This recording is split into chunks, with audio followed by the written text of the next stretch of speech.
because I don't think they're on the camera. I don't think they're on the camera, the two. Oh, okay.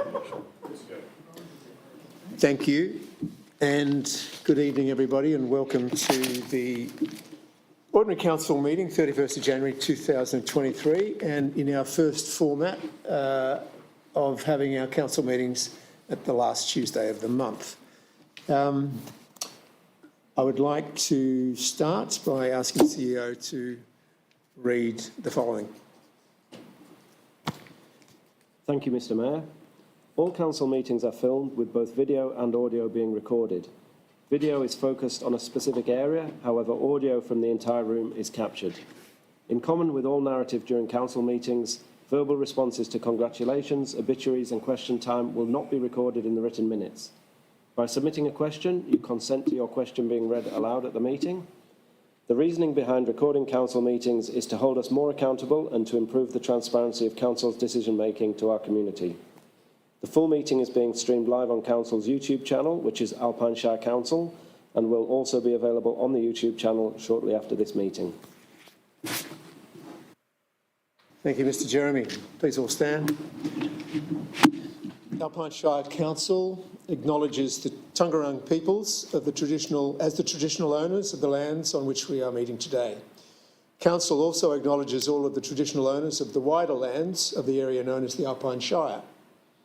We also acknowledge those people who have contributed to the rich fabric of our community and strive to make wise decisions that will improve the quality of life for all. Thank you. Could I just ask everybody to make sure their mobile devices are quiet, please? Thank you. Confirmation of minutes from our previous meeting of the 13th of December, which was the ordinary council meeting, and our special council meeting on the 20th of December.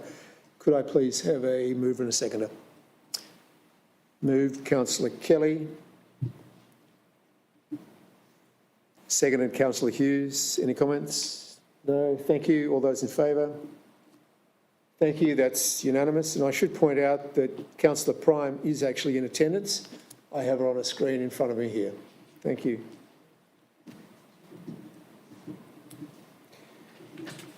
Apologies this evening. We have the Director of Assets absent, Mr. Alan Rees. As I've mentioned, Councillor Prime is on screen, joining us hybridly.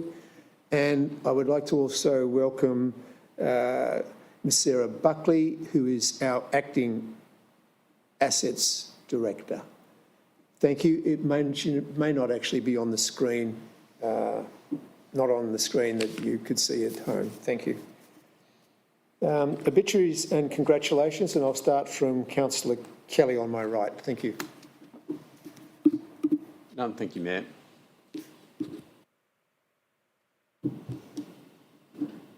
Councillor Nicholas. I have two. I would like to, in the first instance, congratulate the young people from across the Shire who've joined the Alpine Shire Youth Advisory Group. First meeting is on Thursday night, I believe, but they also participated in the Valley Vibes concert, and there's really, really positive feedback about the events and the things that they organised there. So well done to all those young people who put their hands up, and I look forward to see what they contribute into the future. And I'd also like to congratulate Daisy Pearce, a local girl most of us would know about, who is the daughter of a former councillor and mayor who's recently retired after an illustrious and groundbreaking career with Australian Rules Women's Football. Her career spanned from 2002 to 2022. She was a captain for most of her time playing in the team. She had twins during that time and continued to play, so an incredible role model. I won't keep on going, I could. Plenty of awards during her career that she was awarded by people who know a lot more about football than I do. And she's moving on into coaching, and I think from having so much leadership in her background, she'll make a terrific, as well as being a really good player, she'll make a terrific coach, and I wish her well in that role. And my last thing I wanted to say about it is that my son, who isn't actually a football aficionado at all, just happened to go and see her play in one of her last matches, and he thought it was terrific. So well done, Daisy, and thanks for coming from the Alpine Shire. Yes. Thank you, Councillor Nicholas. Councillor Prime, people can hear you. I'm not sure if they'll be able to see you. Have No, you got none. any obituaries or congratulations? No, thank you. None from me, Mr Mayor. Thank you. Councillor Keeble. Thanks, Mayor. I'd like to congratulate, we had the Alpine Shire Awards. We're going there. Can I do that one? Yep. We're good? Yep. And I was fortunate enough to be in Mount Beauty on last Thursday, and so was Will Jeremy. I pressed the wrong button and he showed up with everything, so that was perfect. So we tag teamed. But, and also another politician showed up that we unannounced, and we all tag teamed. So I'd like to congratulate the winners from the Kiwa Valley over there. The young achiever, Callum Baring, was a young man when I first met him. I think he was in prep when I was the principal of the primary school. So to see, young people move on through the years and see what they do as active citizens is fantastic and well deserved. And a big congratulations to the Kiwa Valley, Upper Kiwa Valley Citizen of the Year, which was Meg Crebin. Meg has a long history of volunteering in the area. She was playing in the band that morning, and a lot of her family were there, so it was terrific. And then also she was awarded the Alpine Shire Resident of the Year, and she was very taken back by that, and so it was well deserved. So a big congratulations to those two winners. I'll let other councillors talk about the other winners in other parts of the Shire. Also, congratulations to the Lions for organising the food, the sound system, and to Yvonne for emceeing the awards, and for everyone who showed up. It was a terrific morning. Thanks. Thank you, Councillor Keeble. Councillor Hughes. Thank you, Mr Mayor. The Australia Day Awards, Councillor Kelly and I were lucky enough to do Bright and Harrietville this year together. And each town does something different and something unique for themselves, which is really nice to see. So it was really good to see the award recipients and have a chat with them over the morning and share some morning tea and have a discussion with residents, but also local tourists, as we call them. They're here for every Australia Day, and they come up and have a chat, and they say that they come to these awards and these ceremonies every year, and it's something that they've been doing for a very long time. So it was really nice to hear a lot of the stories from people that come to visit. I'd also like to congratulate Paul Primary School. 150 years is a pretty big effort, with the original building still standing. This year we had a really good assembly last Monday where it was run by the students, and it was very well attended, very well received. And we've got some more celebrations happening in March as well to go on with that. There's a lot of history that has come up, a lot of old recipes and stories from past students and school teachers alike. So congratulations to everyone that was involved in making the first part of that celebration a success. Thank you, Councillor Hughes. Councillor Janus. Yes, thanks, Mr Mayor. I'd like to, as an obituary, recognise the passing of Mr Sid Del Bosco from the Buckland Valley, who I knew personally as a friend. Sid was the Shire President of the Shire of Bright from 1979 right through to 1974 to 1994. He was the Shire President from 1979, 1980, 91, 92 and 94.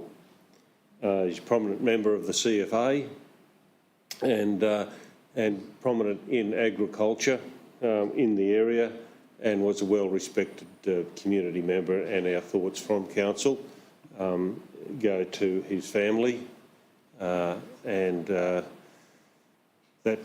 his passing occurred in December, and we haven't had a meeting since then.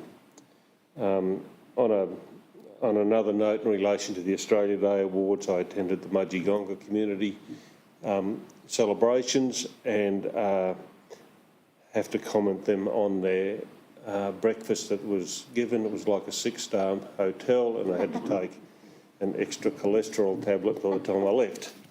So well done to that community there. They were just a wonderful community, as all our communities are, and I dropped by Myrtleford as I was on the way back through. So, yep, a lovely day it was. Thanks, Mr Mayor. Thank you, Councillor Janus. I'll add my congratulations to all those recipients of awards on the 26th, in particular Meg Crebin from over in the Kiewa Valley. However, I would also like to congratulate other people, that behind-the-scenes people. In particular, I'd like to, and I apologise publicly now to Sarah Matthews, who does a fantastic job organising these particular events for the Shire and is there early until the finish of the event, wherever the Australian citizenship ceremony is actually being performed that day. So I'd like to congratulate the 14 people. We actually ended up with 12 that became Australian citizens on that day as well.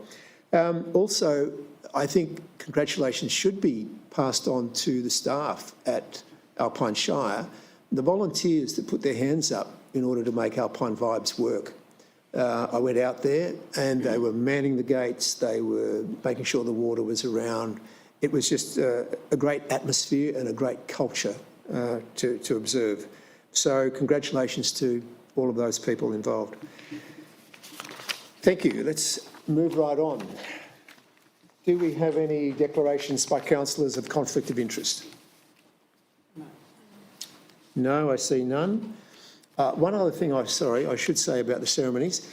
I believe in Mount Beauty we had one of our local government members, Tim McCurdy, read the affirmation, and in Myrtleford we also had an OAM who spent 6 months of his year here in the Alpine Shire and 6 months of the year in his hometown somewhere just outside of the Gold Coast. He did the affirmation there, and I think it was just really nice to be able to involve other people, not just councillors involved, to actually do that. It shows we're all inclusive. Right, no declarations. Public questions. Questions on notice. I'll just reiterate this, to be limited to 2 questions per person, and the other requirement is that they are into the office or into the system by 5 p.m. on the Monday preceding the council meeting. Tonight we have 3 people who between them have given us about 9 questions. However, we will go through these reading from the top. The first lot of questions are from Mr Glenn Wilson regarding the Mount Beauty Airport Management Association. First question is, why in this instance, and there is some preamble to the question, but those people that have been following the Mount Beauty Airport Management Association proceedings will be well aware of the preamble to this. Why, in this instance, this is the question, Peter Roper's involvement in the Mount Beauty Association, Airport Management Association, did council or an Alpine Shire council representative expressly request that Peter Roper join the Mount Beauty Airport Management Association? Question 1, and could I please ask Acting Assets Director Sarah Buckley, please, to give an answer. Thank you, Mr Mayor.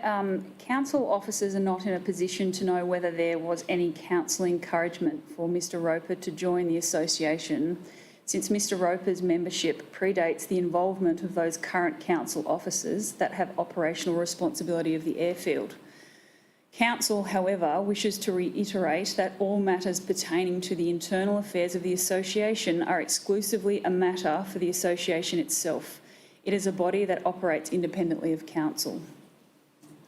Thank you. Question 2, and you've probably answered this already, is why, in this case, Was Alpine Shire Council active and involved in seeking to direct or sway the running and internal decision-making of the Mount Beauty Airport Management Association? Thank you, Mr Mayor. Correct. This has already been addressed in answering the first of the questions asked by Mr Wilson. Thank you, Ms Buckley. Question 2 comes from Mr Mark Barnes and it relates to events, strategy and commercial industrial special rate questions. 2 questions. First question. The Alpine Shire events strategy mandates that events exceeding 6,000 attendees are not permitted on public holiday weekends. How is the Council assessing or determining attendee numbers at such events and hence ensuring compliance with this requirement? Give an example of the March Labor Day weekend. I think we have an answer from our Director of Corporate and Community, Customer and Community. Thank you, Ms Abercroft. Thank you, Mr Mayor. The events team worked with the events organiser so that the events organiser is clear on the requirements of the event strategy and the framework. The strategy came into effect from the 1st of July 2022. An email is sent to all event organisers with a link to the strategy. The strategy is also referenced in the funding guidelines should funding have been provided for any event. Where it's not possible for the organiser to meet the requirements of the strategy, funding will not be provided or will not be allowed to operate on that piece of council land. The size of an event permitted on a public holiday weekend is controlled by ticket sales. If there are spectators, we would base the count of persons attending by the number of participants times 1.5 persons. For example, the long weekend is a ticketed event and cannot exceed 6,000 people. A place of public entertainment is obtained to ensure that the crowd within the fencing area does not exceed this number. If an event does not comply with the permit conditions by exceeding the numbers, they may invalidate their public liability insurance, and no event organiser would want to operate outside of their insurance. Thank you, Ms Abercroft. We have a second question, which I believe you'll be answering as well. The 22-23 Alpine Shire budget estimates 1,028 properties liable for the commercial industrial differential rate. A search of 4 booking agencies reveals over 1,000 self-contained properties available for short-term rent in the Shire. This doesn't include accommodation complexes nor industrial or other commercial enterprises. How is the Council assessing and determining commercial property numbers and hence ensuring compliance with the liability for the differential rate? Thank you, Mr Mayor. Properties that are not residential will fall to be rated as commercial or farming properties.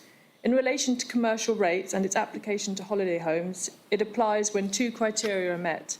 It has a dwelling constructed on it, which is not the principal place of residence of the owner, and when it is made available for the commercial hire, lease or licence to tourists, persons engaged in recreational pursuits or other like persons on either casual or permanent basis.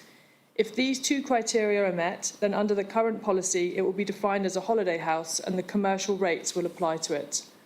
Compliance is assessed by reviewing our rates database against properties that appear on various accommodation sites and providers, as well as owners and community members alerting council to any change of use.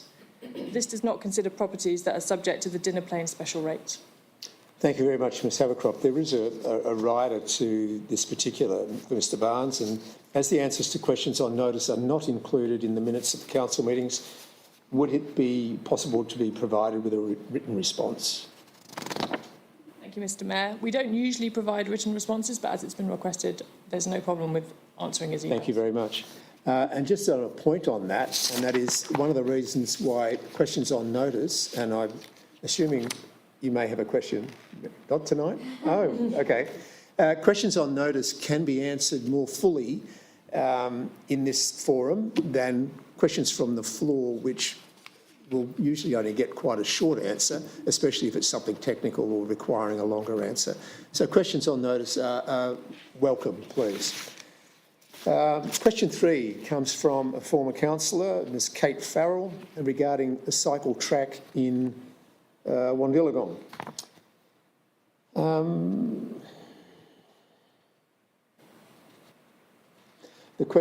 First question is, which route will the actual cycle track take through the diggings? Second question, when is this project commencing? Third question, and when are you planning on having a meeting with the Wandillagong residents? And as a follow on to that, what will be the cost of this project? Are we back to, thank you, Acting Director of Assets. Thank you, Ms Buckley. Thank you, Mr Mayor. Council has completed a survey to understand the possible pathway and restrictions and developed a high-level concept with the intention of using this information as a starting point to complete community engagement. At this point, there has been some minor conversations with the Diggings Committee. There is no pathway or path type set yet as the project is in its infancy. Council is currently in the process of designating a resource to progress this project to the next stage, which will include engagement. And the follow-up question, what will be the cost to this project? The project cost has not yet been determined, as this will depend on a variety of factors, including the route, path width, path surface, for example, gravel and asphalt. Thank you very much. I think that's quite a comprehensive answer to that particular question. Moving on to item 8, presentation of reports by officers. The Chief Executive Officer, Mr Will Jeremy. We have nil tonight. 8.2, Acting Director of Assets, Sarah Buckley, has already had enough to say tonight. Thank you. We have nil reports. 8.3, Director of Customer and Community, Ms Havercroft. 8.3.1, Instruments of Appointment and Authorisation, Planning Environment Act 1987. Thank you, Mr Mayor. This report relates to the change in my job title from the Director of Corporate Performance to the Director of Customer and Community. Under the Planning and Environment Act, it's a requirement that the titles are appropriately determined within our delegations. And so this evening before you is a recommendation that the delegation under the Planning and Environment Act, wherever my name falls, is changed from the Director of Corporate Performance to the Director of Customer and Community. Thank you. Quite straightforward. Could I mover and seconder? Councillor Hughes and Councillor Janus. Councillor Hughes. No, nothing further. Thank you. Thank you. Councillor Janus. No, nothing administrative. Thank you. Thank you. Councillor Nicholas. Yep, I'd just like to say how much I like the name. It reflects what we are trying to achieve as an Alpine Shire. So well done. Customer and Community. Good. Councillor Prime, anything? No? Thank you very much. Any other comments by councillors? No? Then I shall put this to the vote, please. All those in favour of the recommendations? Thank you. That is unanimous.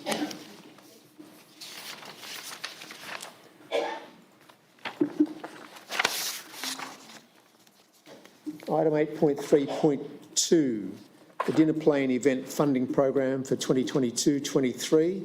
Again, thank you, Ms Havercroft. Thank you, Mr Mayor. This report relates to a recommendation of the distribution of funding to support events in Dinner Plain for the 2022-2023 financial year.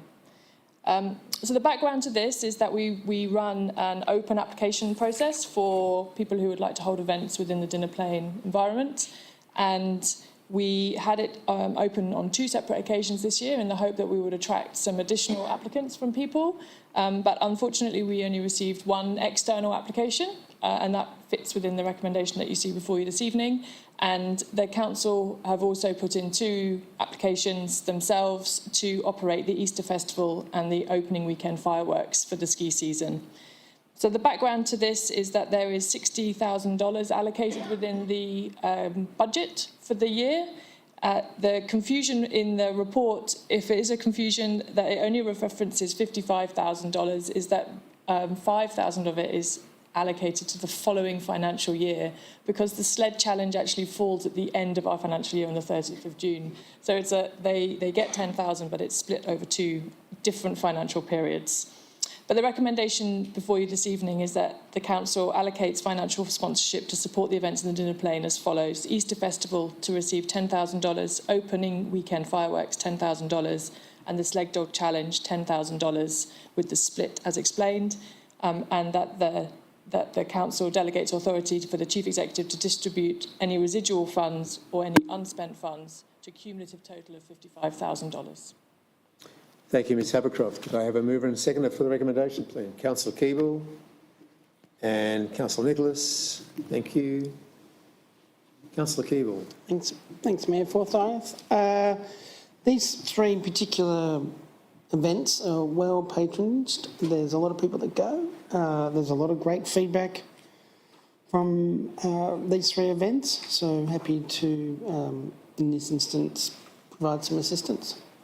That's quite well received with holidaymakers and locals alike. Nothing, Councillor Nicholas. Any other comments by councillors regarding this? No, I would just like to take up the point that the Easter Festival and the opening weekend fireworks were actually recommendations from internal staff as opposed to members of the Dinner Plain community. So please, Dinner Plain community, when you have the opportunity to ask for funding of events funding, please put your name to a request. Okay, those in favour of the recommendations, please. Thank you, that is unanimous. Right, 8.3.3, Reflect Reconciliation Action Plan. Thank you, Ms Havercroft. Thank you, Mr Mayor. This report is to note the endorsed Reflect Reconciliation Action Plan. So Council has been working together with the Emergency Recovery Victoria, ERV, to develop the Reflect Reconciliation Action Plan over most of 2022, but they haven't done it alone. So whilst the Reflect RAP is an inward-facing document that encourages Council to reflect on our current practices, it was brought together by a whole range of people working under a working group. So the working group was made up of one traditional owner of country, one First Nations person living in the Alpine Shire, 2 councillors, 6 members of council staff and 1 representative from an organisation working with First Nations people in the Alpine Shire communities. And I think that's really important because it wasn't just made up by ourselves for ourselves, but is representative of what others would like to see us reflect on as part of our RAP. It was also developed using the Reconciliation Australia's framework with their feedback and their subsequent endorsement, hence why it's coming this evening with a recommendation that Council notes it. It took a long time to get to this stage. There was a series of meetings over 2021, the back end of 21 and 2022, and throughout that period the engagement levels have been really high. We now have to set ourselves the challenge of implementing the action plan that sits inside it, which is, again, so it's an internal document and we've allocated through the Manager of Community Development the actions out to the members of staff within the council. And that's something to note. It's not in the report, but the action plan and the actions that are listed in the report, in the RAP itself, are under the old structure. So though some of my title, for example, some of those titles have changed, but we didn't want to put it back through Reconciliation Australia just from that procedural perspective. So they've endorsed it, and the Manager of Community Development is now working to make sure that the actions have gone out to the right people in the new structure. So this evening, the recommendation is that Council notes the Alpine Shire Reflect Reconciliation Action Plan. Thank you. Councillor Nicholas, seconder. Councillor Kelly, thank you. Councillor Nicholas. No, I'm just going to grandstand. I'll turn this off. Thanks. That was a lovely introduction. Thank you, Ms Havercroft. I wanted to make a couple of points. One is that although the actions in the action plan have been allocated out to people across the organisation, it's actually a responsibility of all of us across the organisation, councillors and officers, to take it on board and to really genuinely give this first iteration of a reconciliation action plan meaning. I wanted to say how terrific it was to be part of the working group and work with the passion and commitment of the people on the group and behind driving it through the Alpine Shire processes. It was a privilege to be part of that. And then a few highlights from the action plan. One of them is that we will be working towards culturally sensitive approach to January the 26th. Another is that we'll include diversity in the employees of the Alpine Shire. And a third is that we would be investigating procurement from Koori businesses when we can. So these are some pretty hard-hitting and really tangible outcomes once they're acted. And I think it's really terrific that the group that's got together and councillors behind it and the officers that to make this happen and to have it on the table in front of us to note. So thank you in particular, Lisa Weldon. Thank you. Thank you. Councillor Kelly. Thank you, Mayor. Look, really pleased to see this first plan being enshrined, and congratulations to those who've contributed to it. I know it's a big undertaking to be prepared to undertake a number of actions that lie ahead of us. Two things that I'd like to single out. And the first one is, across the Alpine Shire, we have a lot of traditional owners, and not all of those are registered Aboriginal parties under the Act. Really pleasing to see that many of the traditional owners have been engaged through this process, regardless of registered status. And, you know, I'd encourage those to keep working with us as well, because I'd hate to think a registration like that or some other barrier gets in the way of us progressing as a Shire. And I would pick up on the point that Councillor Nicholas made. You know, under that respect banner in the action plan is progressing how we acknowledge sensitive days in our calendar, including the 26th of January, but also Anzac Day and other areas where, you know, we've got some ground to make as well. So I'm looking forward to this action plan and commend everyone to take a look at what we're committing ourselves to.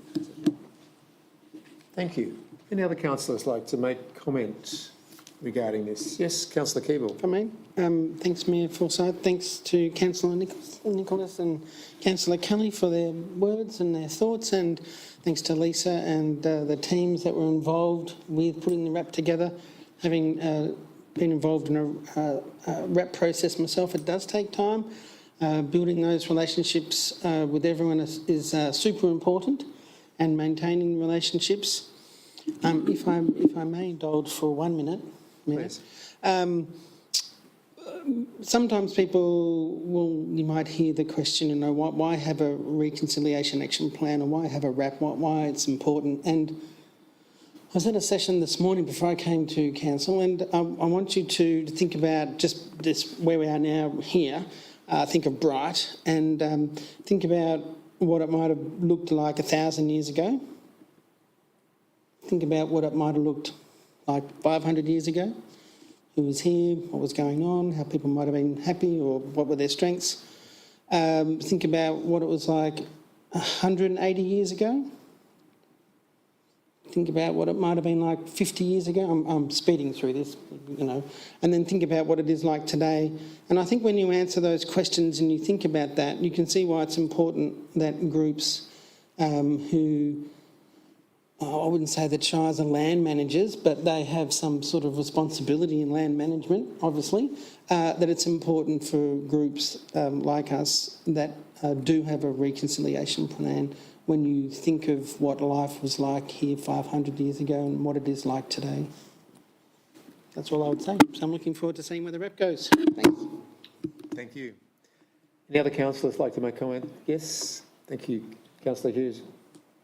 I'll keep it brief because a lot has been said already, but you know, part of this process is just raising more awareness and improving our education in the space of First Nation cultures and the history of Australia and where we've come from. And I think the more we educate ourselves in this space, you know, the more we can work together and move forward as an entire country. Thank you. Thank you.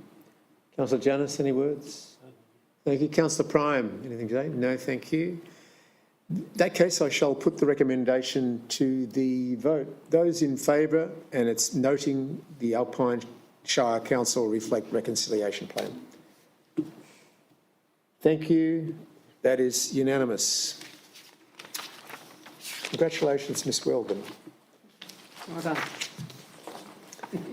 Item 9, informal meeting of councillors. The recommendation that a summary of the informal meetings of councillors for December 2022 and January 23 be received. We have 2 informal meetings. Could I have a mover, please? Seconder.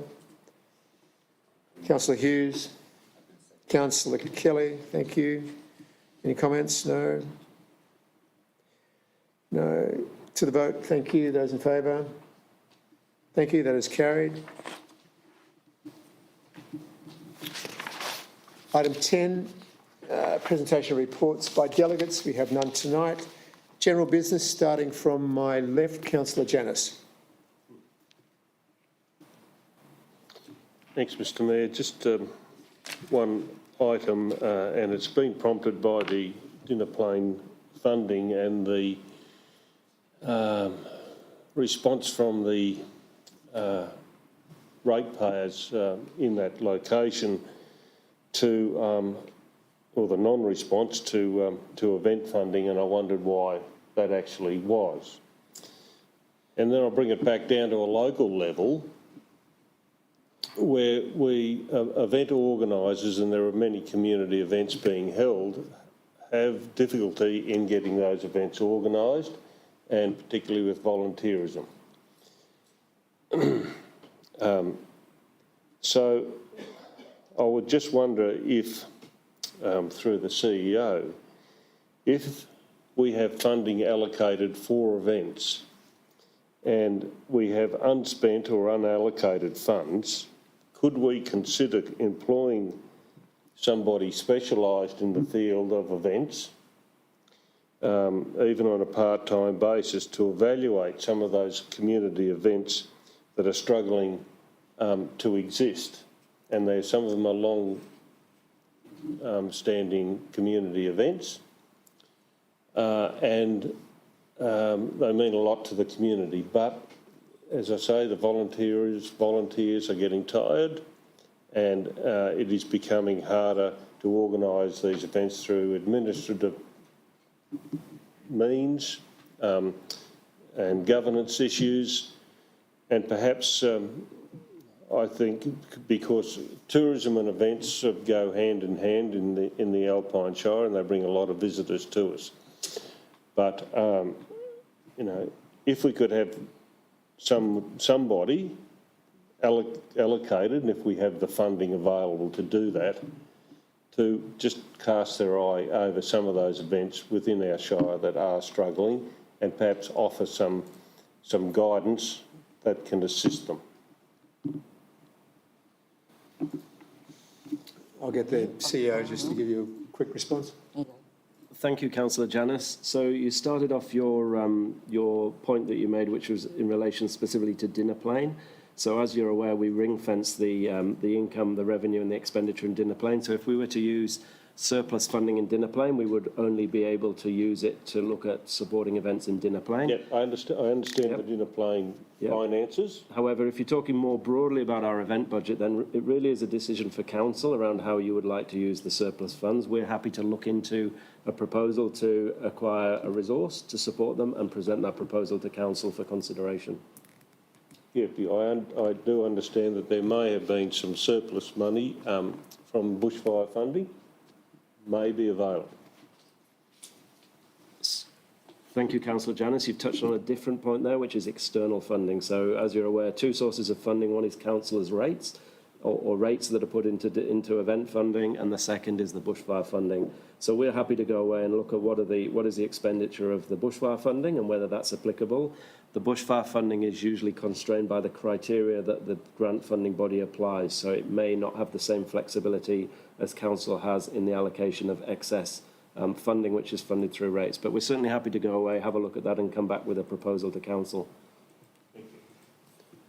Councillor Nicholas, did you wish to say something on this? I was just going to say it's not a decision we should be making tonight. No, I agree. Yeah. Thank you. Councillor Hughes.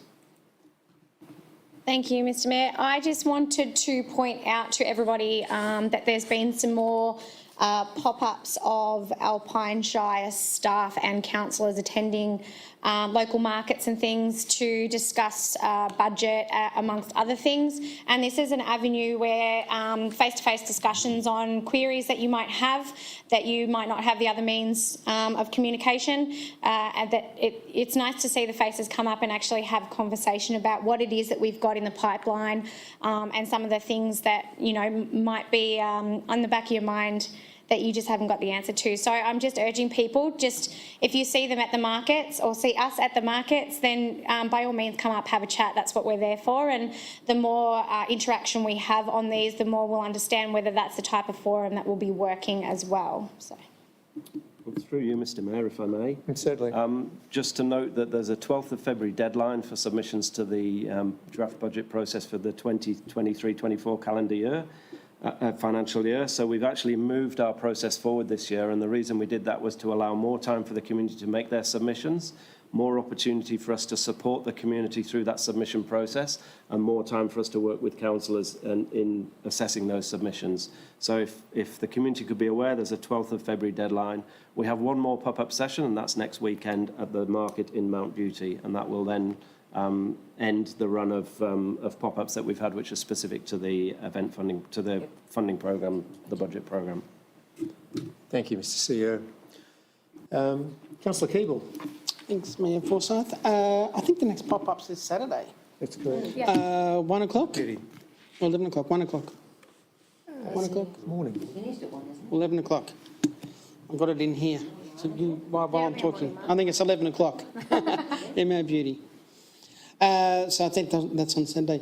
The other general business I had was in December, at our December ordinary council meeting. I raised the question of the cleanliness of the amenities, toilets, blocks in the Kiwa Valley, and we were told that there'll be another group that was coming in over the summertime to clean the facilities. I was not here this summer, so I have heard some reports, but I just wanted to get an update on how that went over the summer with the cleaning, if that's possible. Would you like to answer that?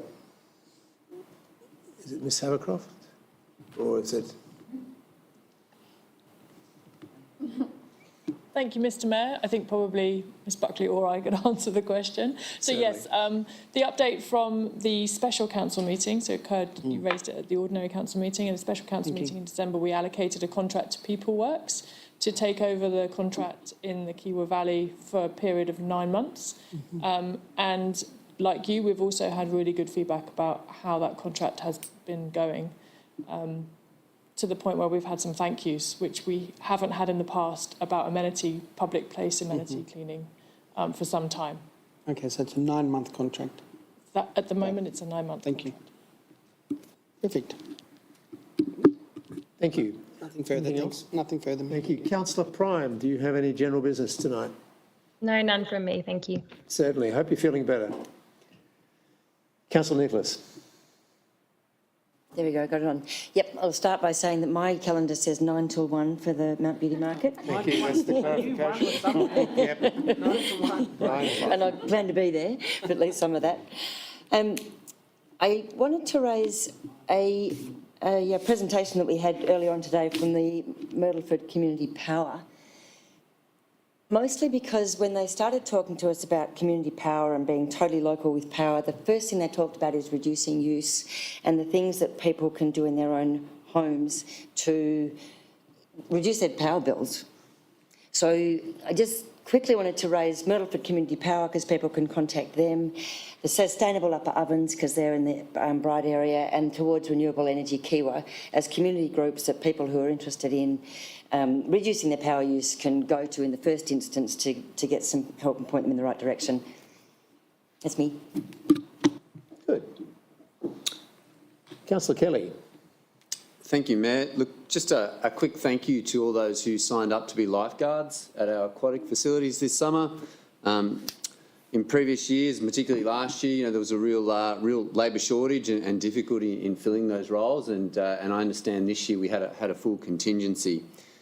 I really respect those that step into those roles. There's an easier way to take on a summer challenge. So I think those that have done so, deserve our thanks. And I know people feel that they should be free to explore our waterways during summer, and I certainly feel that way myself on my Lilo at times. But what I would say is that we also have a real commitment to public safety in these times. So I thank those who did sign on and assure them that they have our support in performing those services. So thank you. Excellent. Now, as we started at our last ordinary council meeting, I put the CEO on the spot when I asked him if he had any general business, but I'll ask him again tonight if he does have any general business. Thank you, Mr. Mayor. Thank you for the warning this time. I've got 2 items that I'd like to share with the community. And these are items which have been a really high focus for me in the 6 months since I've been in the role as CEO. They're items that we've discussed extensively with the councillors through the briefing sessions, but the community is not necessarily aware of those. So I want to just give a very quick update on those 2 items. The first one is our statutory planning service. So this service, essentially, we receive planning applications from the community, we process those applications, we reach a decision. Sometimes it's a decision that's delegated down to council staff, and other times it's a decision of council, and then we communicate that decision. And without beating around the bush, we have delivered a poor service in this area since I've been in the role. We've failed to meet what I think is a reasonable expectation for the community, and therefore this has been one of the highest areas of focus for me and the team over the last 6 months. So this has been going on in the background, behind the scenes, and the community wouldn't necessarily be aware of the work that's been going on to essentially try and turn the ship around and get us into a good position where we're delivering an acceptable level of service to the community. So I think the first thing I want to do, I want to apologise to the community because I know this has been a real serious pain point for the community. It's been ongoing since the time that I've moved into the role. I want to apologise and I want to let the community know, give them reassurance this is something that's on my agenda, it's on my director's agenda, and it's something that we're working through really hard. Some of the areas that we're focusing on are improving the pre-application process so that we get better applications into the system, which then flows into a faster process. We're focusing on resourcing, which is really challenging at the moment. So resourcing in the planning area is something which is, there's a short supply of planners across Victoria, so it's not just us having that challenge, and we're competing essentially across the sector for a limited pool of resources. So we're working really hard to get a good team together in that space.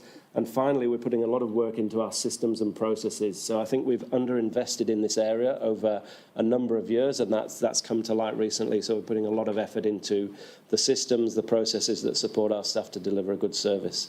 So I wanted to share that because I think there's a lot of work going on in the background. The community's not necessarily aware of that. It is a high focus, and we're committed to turn this ship around and get ourselves in a position where we're actually delivering a good service.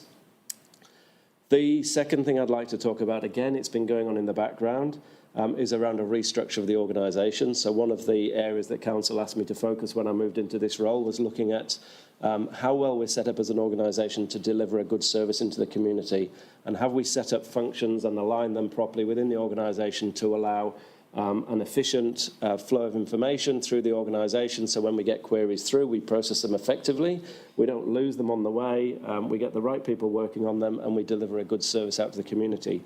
So we've implemented a restructure of the organisation, and that came into effect from the 9th of January. So what it's resulted in is a significant change in the management and coordinator levels within council. And we've got some vacant positions, which the observant amongst you in the community would have seen that we're advertising, and we're working hard to fill those positions. And we've got a number of other vacancies within the organisation that we're also going to recruit in the very near future. The restructure in itself isn't going to deliver an improvement, but it is a stepping stone which will allow us then to really look at our processes, our systems, and how we operate as an organisation.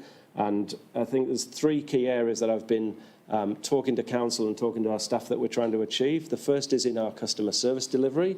So we're really focused as an organisation on the quality and the consistency of our customer service. It's a really high focus for me. It's been pressed into me by council, the importance is for council as well. So this is one of the reasons that we're restructuring, is to try and deliver a higher quality and a more consistent customer service. The second is around our planning for the future. So really putting a focus on where are we going to be, not just in a month's time, 12 months' time, but 5 years, 10 years, 20 years, 50 years. Where do we want the Shire to be, and how do we want to lead and work with the community to get there? So that's the second focus. And then the third focus of the restructure is an inward focus on our organisation. How do we build a more productive organisation? How do we improve our staff satisfaction working within the organisation? And how do we address staff attraction and retention within the organisation? So there's some pretty lofty goals, I'll admit, a lot of work to do. We've made the first steps, which is getting a new structure in place, and now we're working hard with our team to deliver outcomes for our community. Over to you, John. Thank you very much, Mr Jeremy. Hopefully that is of benefit to the wider community. CEOs within local government don't usually give a general business or a briefing like this, and I think it's important just to show that we are very transparent and that things are actually happening here behind the scenes that you may not be aware of. Moving along to item 12, motions for which notice has previously been given. We have none tonight. Item 13, reception and reading of petitions. We have none tonight. Item 14, documents for sealing. We have 2 documents for sealing. Could I have a mover and seconder, please? Councillor Kelly and Councillor Janus, thank you very much. Those in favour? Mr Mayor, sorry, there's actually 3 for signing and sealing. The agenda I have was 2 on my incorrect. agenda. My apologies, there is 3 Sorry. clarifications. Thank you very much. Are you still happy to be the mover and seconder? Yes, thank you. Thank you. That being the case, I now declare this council meeting closed at 5:51, and thank you very much for those all attending.